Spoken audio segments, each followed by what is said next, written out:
Oh, he's too front heavy.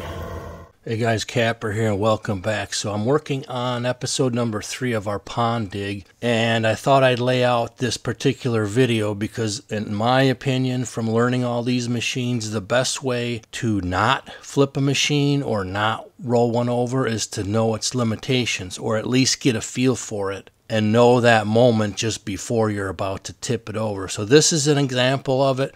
We had the right opportunity with a full bucket of wet clay. So Phil is kind of doing this on purpose because we wanted to illustrate how you have to work to tip over a machine. And in this case, it's in a safe environment. He's down in the ditch where if he does tip it all the way, it's going to tip right up on the loader bucket, and then he's going to lower it back down. And the second part of the equation when you're in situations like this is to know what you're going to do.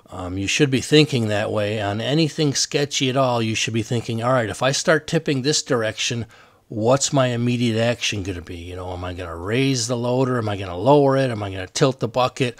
Am I going to hit the clutch in reverse? Knowing what your backup plan is if you start tipping is also very important.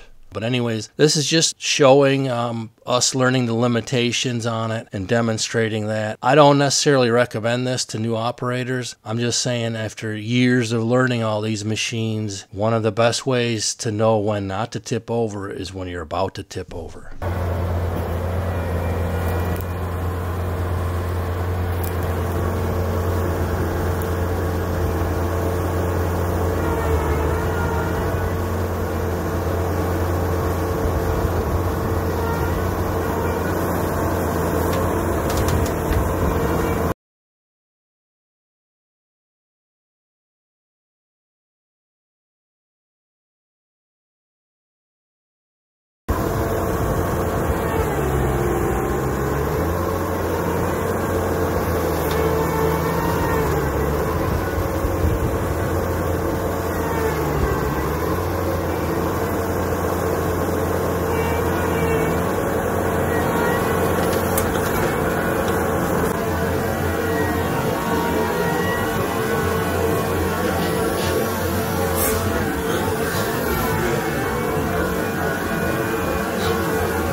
That was a good one.